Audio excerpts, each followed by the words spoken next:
But the first thing we learned last week is that faith is not blind or irrational.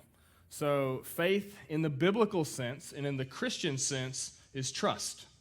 So just like we use the example of an airplane, that it involves knowledge, knowing about the plane, that it's safe, that the pilots are certified and can get you from point A to point B. You know statistics about flying a plane. You have knowledge. But faith is actually stepping onto the plane and investing yourself in it to be able to get you there. So in the same way, Christian faith involves knowledge and trust in Jesus. There's multiple ways that we can know things. So objections that will come to us from the world are that, science is the way that we know things, or the experts. But you Christians, you just have faith. Well, actually, we know things a lot of different ways. We know things by intuition or tacit inference, like we just infer things. We talked about, all of you men know your wife has this sixth sense, and she's able to read somebody and judge them, and you're like, how did you know that? Well, I just knew. I could just tell. He's not a good guy. And then sure enough, a few months later, comes out, he's in jail, he did something wrong. We know things by experience, right? Like riding a bike. It's an experiential knowledge that we gain by riding a bike. Even though we know a bunch of facts, we don't actually gain the real knowledge until we get on the bike and learn how to ride. We learn things through inference, which is what the whole scientific method is built on.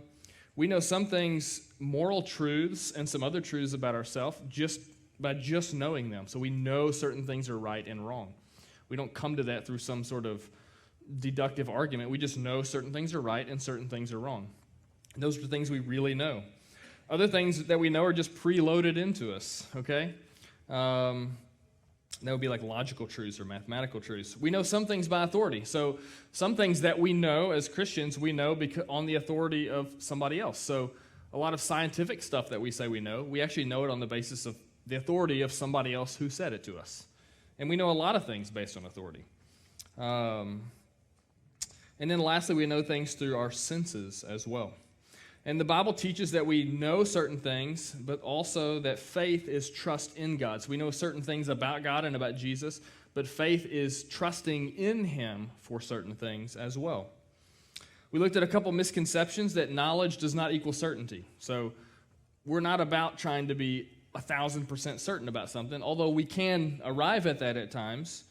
Just because you're not certain of something or that you couldn't possibly be wrong doesn't mean that you don't know something. Also, just because you can't show something to be true doesn't mean that you don't know that it's true. So a lot of Christians will get bullied and beat up saying, well, prove to me that God is really real. Well, gosh, I don't know how to do that.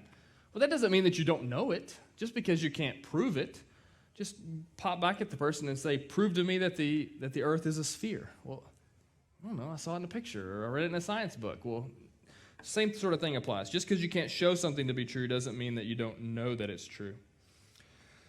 The Bible makes it clear that we know certain things about God, even apart from faith even. And then also, lastly, there are certain things that can keep us from knowing things. So immorality can keep us from knowing something. So if we're living an immoral lifestyle, we can begin to be blinded to what actually is morally true and good. So you only have to look at maybe the Nazis and what happened in Nazi Germany to know that Hitler became morally desensitized to the point where he could not know certain moral truths. Like he kind of knew them here, but he was blinded to them because of immorality. And that can happen in our own lives with sin. That's why sin is so dangerous. It can blind us from knowing things. We have to be very careful. That's why Proverbs says to guard your heart, for from it's the wellspring of life. And when we don't guard our hearts and we let sin entangle us, we lose the ability to know certain things, especially spiritual things. And we lose the ability to have faith. So sin is the enemy of faith. Also, pride, prejudice, laziness, other things can keep us from knowing.